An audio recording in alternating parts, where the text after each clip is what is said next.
In an age where a lady's worth is measured by the grace of her curtsy and the silence of her tongue, Elara Vance has committed the ultimate impropriety. She has built a mind of brass and logic that can outthink any man in Mayfair. When she brings her mechanical marvel before the icy, formidable Marquess of Halifax, she expects a battle of wits, but she doesn't count on the sudden, dangerous friction of two souls recognizing their match. In the high-stakes game of the ton, where a single misstep is ruin, can a clockwork heart teach them both how to feel? If you find yourself lost in this tale of fire and truth, subscribe for the next chapter. Tell us in the comments, would you choose the safety of duty or the gamble of desire? The air in the library of Halifax House was thick with the scent of old leather, expensive brandy, and the stifling, invisible weight of masculine skepticism. Elara Vance suggested the lace a cataf, a feminine frippery she despised, yet a necessary camouflage, and felt the damp heat of her palms. Outside, a London drizzle streaked the window panes like tears, but inside, the fire crackled with an almost mocking cheer. Before her sat the iron strategist. It was a marvel of mahogany and polished brass, a seated figure dressed in silk robes of midnight blue, its articulated hand poised over a checkered board of ivory. It was a toy. To Elara, it was 5 years of midnight oil, scarred fingertips, and a defiance of every social law that sought to keep her tethered to a needle and thread. "It is a charming diversion, Miss Vance," Lord Halifax said, his voice a low, resonant cello that seemed to vibrate in the very marrow of her bones. Julian Ashwood, the Marquess of Halifax, leaned against the mantelpiece with a grace that felt predatory. He was a man of sharp angles and colder eyes, a face carved from flint, softened only by the dark, unruly wave of hair that defied his valet's best efforts. He did not look like a man who enjoyed diversions.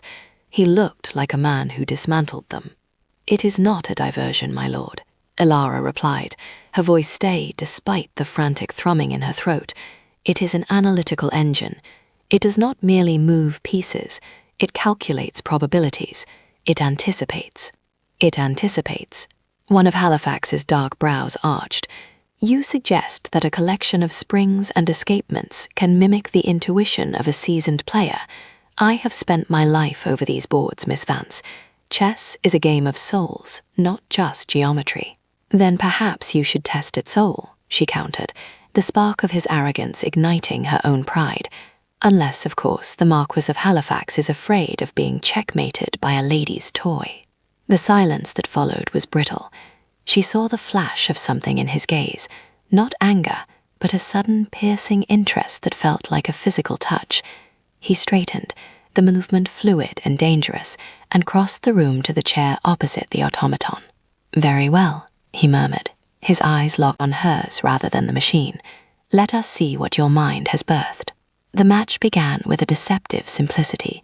Elara turned the silver key in the strategist's side, a rhythmic clack-whir-clack filling the room, and the machine's hand descended. With a precision that made Halifax's pupils dilate, the brass fingers gripped a pawn and moved it to King's 4. For the next 20 minutes, the only sounds were the ticking of the grandfather clock and the occasional sharp slide of ivory on wood. Elara watched Halifax's face. She watched the way his jaw tightened when the machine blocked his Sicilian defense, the way his long, elegant fingers hovered over his knight, and the subtle, fascinating crease that appeared between his brows when he realized he was being pressed. He was not just playing the machine, he was trying to solve her. He looked up at her frequently, his gaze searching her countenance for a sign of a hidden operator, a trick of mirrors, or perhaps simply a glimpse of the woman who could conceive such a thing. "You have managed a fascinating deception, Miss Vance," he said, his voice dropping to a near whisper as the machine took his bishop. "Where is the person pulling the strings?" "There are no strings, Lord Halifax, only logic. Is it so difficult to believe that a woman might understand the mechanics of the world as well as its social graces? I find I am beginning to believe you are capable of many things I had previously deemed impossible," he said, and the intensity of his stare sent a shiver of heat down her spine that had nothing to do with the hearth. The door to the library swung open with a jarring lack of ceremony, breaking the spell. Sir Clive Stirling entered, his damp greatcoat smelling of wet wool and ambition. Clive was a man of loud waistcoats and louder opinions, a perennial fixture of the Royal Society, who viewed Elara's father's legacy as his own inheritance. "Halifax! I heard the rumours, but I had to see this monstrosity for myself," Clive boomed, ignoring Elara as he hovered over the board. He looked at the position of the pieces and hissed through his teeth. "Incredible! The internal gearing must be inspired by von Kempelen's designs, though significantly more compact." He turned to Elara then, his smile not reaching his small, greedy eyes. "Miss Vance, your father would be, well, he'd be surprised. This is far too complex for a lady to maintain. The delicacy of the escapements alone, it's a liability in the wrong hands." "I assure you, Sir Clive, I am quite capable of maintaining my own inventions," Elara said, her hand tightening on the back of Halifax's chair. Be that as it may, Clive stepped closer, his presence oily and intrusive. "The Royal Society would never grant a patent to a woman. You'll be tied up in litigation for a decade. Sell it to me. I'll give you £500, a fortune for a woman in your position, and I'll ensure the Vance name is mentioned in the footnotes of my presentation." "Footnotes?" Elara's voice went cold. "You wish to buy my mind and relegate it to a margin?" "I am offering you a way out of the shadows, Elara," Clive said, his tone patronizing. "Think of your reputation. A lady who spends her time in a workshop with grease under her nails. It's hardly the stuff of a good marriage." Halifax stood up then, his height suddenly making the room feel much smaller. He moved to stand beside Elara, not touching her, yet the proximity felt like a shield. "The lady has already declined Stirling," Halifax said, his voice like grinding ice, "and I find your presence in my library, uninvited, to be a significant distraction to my game." Clive flushed a deep, mottled red. "I only meant to assist. The machine is a target, Halifax. There are those who wouldn't be as polite as I am in their acquisition." "I shall take my chances," Elara said, her chin lifted. As Clive retreated with a stiff bow and a lingering, resentful look at the iron strategist, Elara felt the adrenaline drain away, leaving her trembling. She turned to the Marquess, expecting him to resume his skepticism. Instead, he was looking at the machine with a new, sombre expression. He reached out, his thumb grazing a brass gear on the strategist's shoulder. "He is right about one thing, Miss Halifax," Halifax said softly. "This is a target, and you are a woman alone in a world that eats brilliance for breakfast." "I am not afraid of him," she lied. Halifax looked at her, his eyes dark with a sudden fierce protectiveness that caught her off guard. "You should be. But more importantly, I find I am not finished with this game, not by a long shot." He looked at the board, where his king was cornered, then back to Elara. In that moment, the air between them was no longer filled with the scent of old leather, but with the electric, terrifying charge of a beginning. The rain had turned from a drizzle to a rhythmic drumming against the leaded panes of Elara's small workshop in Bloomsbury. It was a room that smelled of whale oil, cold iron, and the sharp metallic tang of solder. A sanctuary where the constraints of a silk bodice felt less like a cage and more like a uniform. She was hunched over the strategist's internal casing, a jeweller's loop pressed to her eye, when the glass shattered. It wasn't the clean snap of a pebble, but the heavy, violent burst of a lead weight through the window. Elara bolted upright, her heart hammering against her ribs like a trapped bird. Shadows moved against the rain-slicked glass. 2 men, their faces obscured by the London fog. "The machine," one hissed, "quickly, before the watch returns." The metal connected with his shoulder with a sickening thud, but he was larger, fueled by a mercenary greed. He shoved her back, and Elara's head struck the edge of her workbench. The world tilted into a blur of grey and gold. "Enough!" The voice was a thunderclap. Through the haze, Elara saw a silhouette fill the doorway, tall, imposing, and wreathed in fury. Lord Halifax didn't wait for an invitation. He moved with a brutal, athletic efficiency that spoke of boxing salons and a dark, untapped temper. A cane, silver-topped and heavy, found the ribs of the second intruder. A fist found the jaw of the first. Within moments, the workshop was silent again, save for the ragged breathing of the Marquess and the retreating splashes of the thieves who had fled back into the night, empty-handed. Halifax was at her side in an instant. His hands, usually so steady over a chessboard, trembled as they hovered near her face. "Elara, Miss Vance, look at me." The use of her Christian name felt like a brand. She focused on him, seeing the way his cravat was askew, his greatcoat soaked through. "The strategist," she wheezed. "Is safe," he rasped, his thumb finally brushing her temple to check the bruise. The contact was electric, a searing jolt that cleared the fog from her mind. "You, however, are not. Sterling is a coward, but he is a desperate one. He won't stop at a broken window." He helped her to her feet, his arm staying firmly around her waist. The heat of his body through his damp clothes was an intoxication she wasn't prepared for. "He wants the patent," Elara whispered, leaning into him for just a second too long. "He wants to erase me." Halifax's jaw tightened, the muscle pulsing. "Then we shall give him a target he cannot strike. This house is compromised. You will move your work to Halifax House. My laboratories are at your disposal, and my staff will provide the security you lack here." "I cannot move into the home of a bachelor, Marquess, my lord," Elara said, the ghost of a laugh catching in her throat. "Propriety would see me ruined faster than Sir Clive ever could." Halifax looked at her, really looked at her, with a gaze that was both calculating and strangely soft. "Then we shall change your status. We shall announce an engagement." Elara froze. A fake engagement. "A strategic alliance," he corrected, though his voice had lost its icy edge. "Under the guise of a betrothal, your presence in my home is sanctioned. It gives you the protection of my title and the resources of my estate to finish the machine for the Royal Society's exhibition. Once the patent is secured in your name, we shall discover an irreconcilable difference and part ways. You will have your fame, and I shall have my peace of mind." The logic was sound, yet Elara felt a strange hollow ache at the word fake. "And if the Ton suspects?" "Let them suspect," Halifax murmured, his face inches from hers.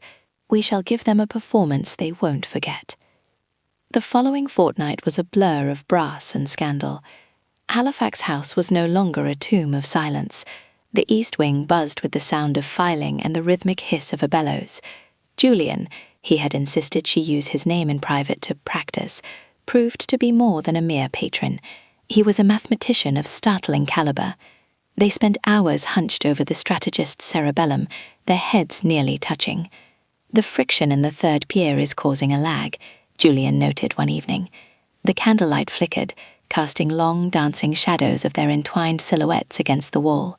He was in his shirt sleeves, the linen damp with perspiration, the top buttons undone to reveal the pulse at the base of his throat.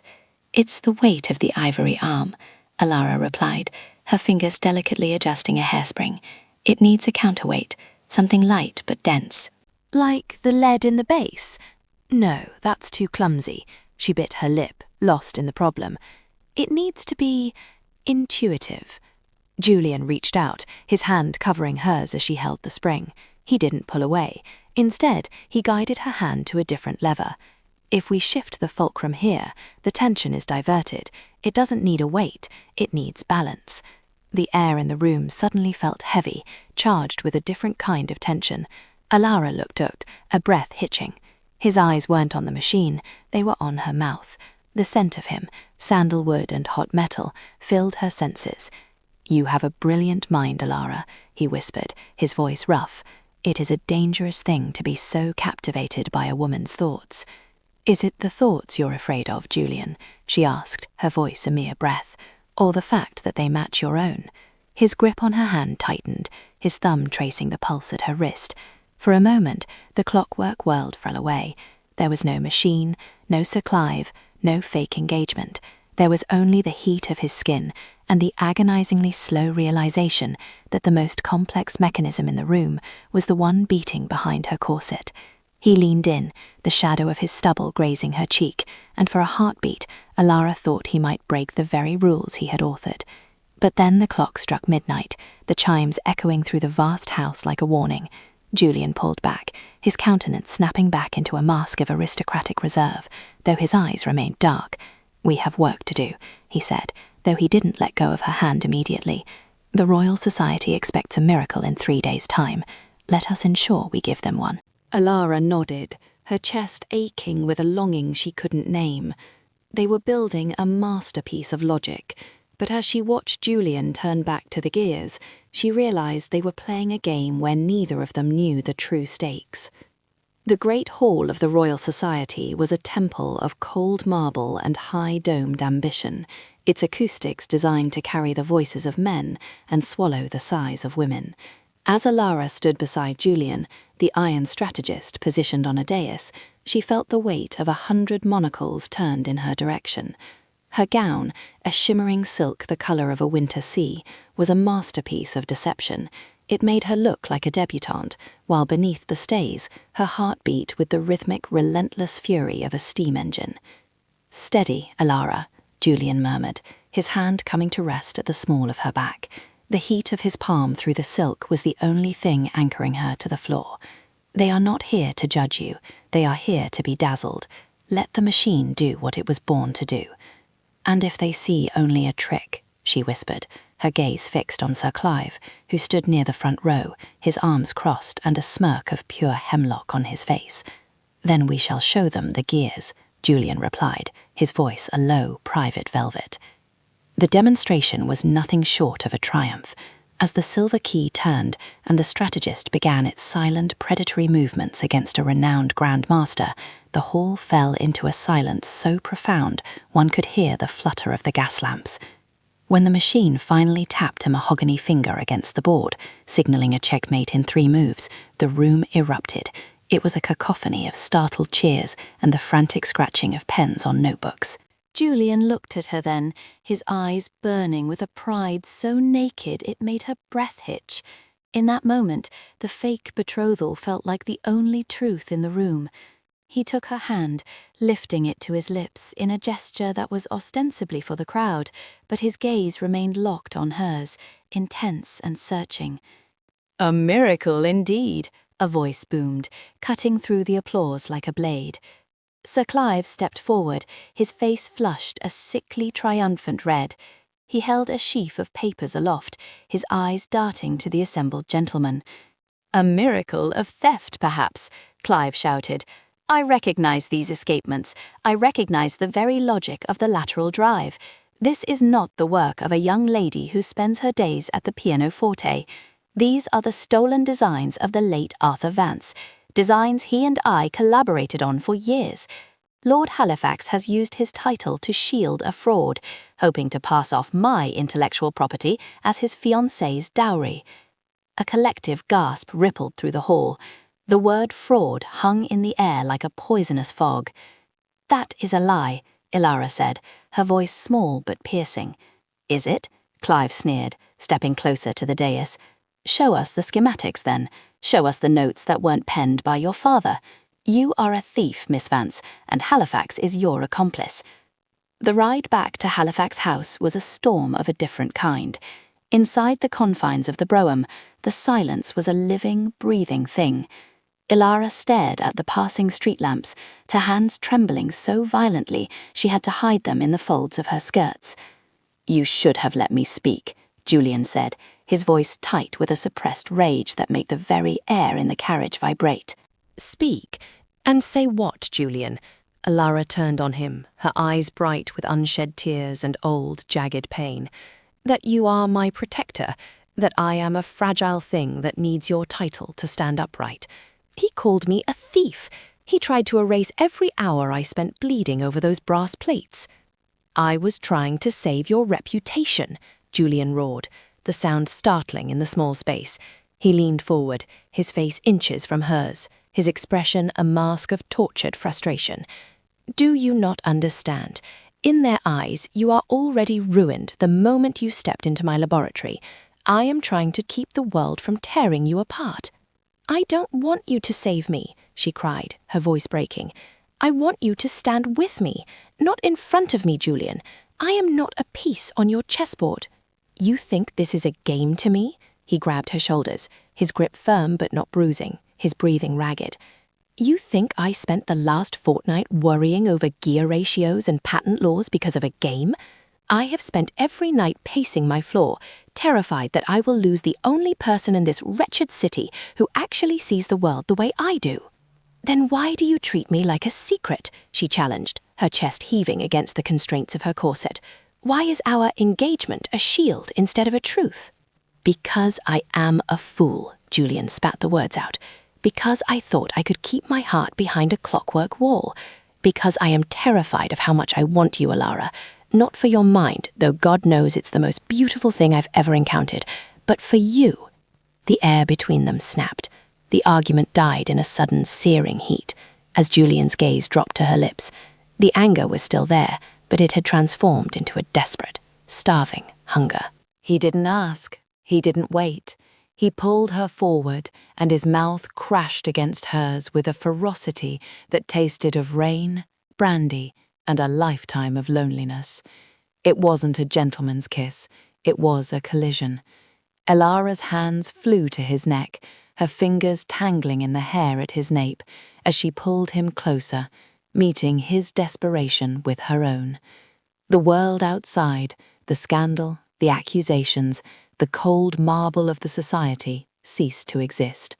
There was only the friction of his wool coat against her silk, the low groan he made against her throat, and the terrifying, glorious realization that the machine was finally broken, and the heart was all that remained. He pulled back just an inch, his forehead resting against hers, his eyes dark with a devastating vulnerability. "Tomorrow," he whispered, his voice a scorched rasp, "we prove them wrong, not as protector and ward, as partners." The morning arrived not with the gentle bloom of a rose, but with the cold, sharp clarity of a guillotine's blade. Elara stood before the tall looking-glass in her chambers at Halifax House, her fingers tracing the faint yellowish bruise at her temple, a souvenir from the shadows of her workshop. She had traded her sea-foam silk for a gown of charcoal velvet, high-necked and severe, the colour of a thunderstorm. She looked less like a debutante and more like a widow of her own reputation. "You look as though you are preparing for an execution," Julian's voice came from the doorway. He was reflected in the glass behind her, dressed in a black frock coat that emphasized the broadness of his shoulders and the grim set of his jaw. "Is that not what today is?" Elara asked, her voice steady despite the tremor in her heart. "A public hanging of my character?" Julian crossed the room, the floorboards groaning beneath his weight. He stopped just behind her, not touching, yet she could feel the heat radiating from him, the memory of last night's kiss, a visceral, humming current between them. "No," he said, his gaze meeting hers in the mirror. "It is an unveiling. Today the world learns that they cannot cage a lightning bolt in a birdcage." The Royal Society was even more crowded than the previous night. The scent of damp wool and scepticism was stifling. Sir Clive Stirling stood centre stage, his chest puffed out, surrounded by a gaggle of elderly scholars who looked upon Elara with the pity one might reserve for a fallen woman or a broken clock. "The evidence is clear," Clive's voice carried to the rafters. "The Vance papers, which I have in my possession, detail this very escapement. To allow this theatrical display to continue is an insult to science." "Then prove it," Elara's voice rang out, clear and cold as a winter bell. She stepped forward, the heavy velvet of her skirt snapping like a whip. "If this machine is the product of my father's notes you claim to have mastered, then surely you can predict its every move. You claim the mind is yours, Sir Clive.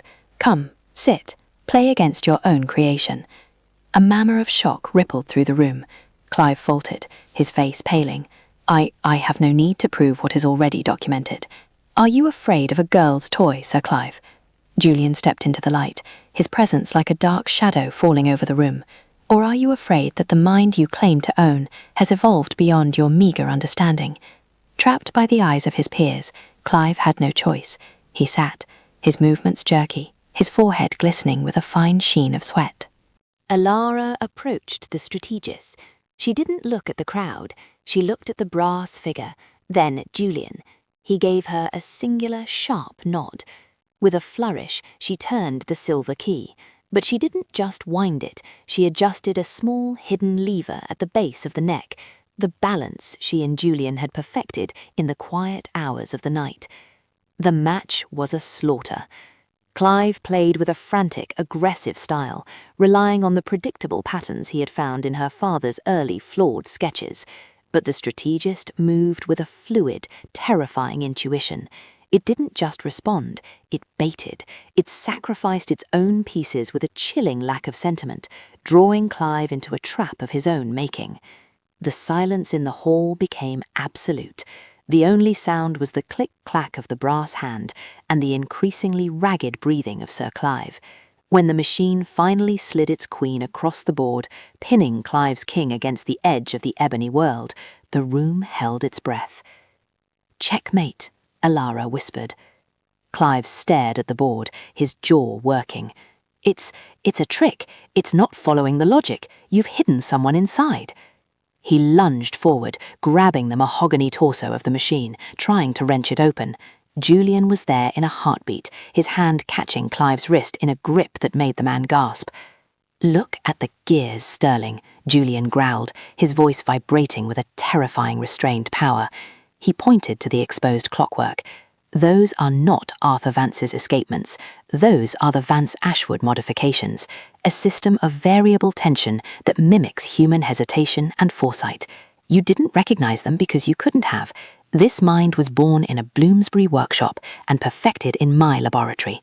It belongs to Miss Vance, and any man who calls her a thief calls me a liar." The defeat was total.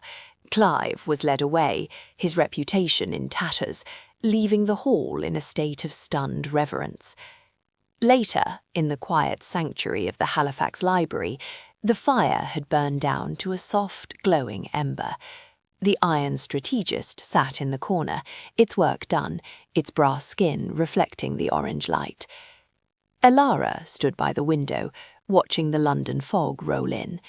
She felt lighter than she had in years, yet there was a new, heavy weight in the air, the weight of what came next. The fake engagement was no longer necessary. The patent was hers. The world was open. Julian approached her, his footsteps silent on the Persian rug. He didn't stop until he was inches away.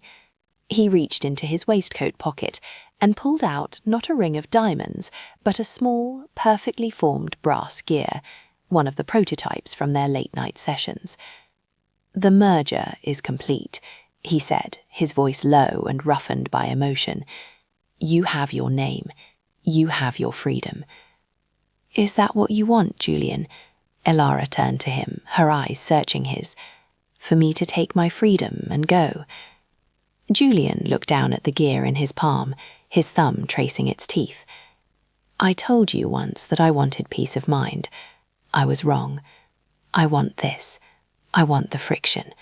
I want the heat of a mind that challenges mine, and a heart that beats in syncopated rhythm with my own. I don't want a ward, Elara. I don't even want a wife who sits at the end of a long table and pours tea." He took her hand, placing the gear in her palm and closing his fingers over hers. "I want a partner, in the lab, in the world, and in this life. I am proposing a real union. No more scripts, no more shields, just us." Elara looked at the man who had seen her soul through a collection of springs and wire. She didn't think of duty or propriety or the safety of a title. She thought of the way his hands felt covered in grease and the way he looked at her when she solved a problem he couldn't. "I think," she whispered, stepping into his arms, "that is the most logical conclusion we've reached yet." As his mouth found hers, She realized that the greatest machines ever built were nothing compared to the magnificent, terrifying, and utterly unmechanical complexity of a heart that has finally found its home. In the end, it was never about the clockwork. It was about the realization that even the most brilliant mind is merely a collection of silent gears until it finds the one person whose touch provides the spark, turning cold brass into a living, breathing fire that refuses to be extinguished.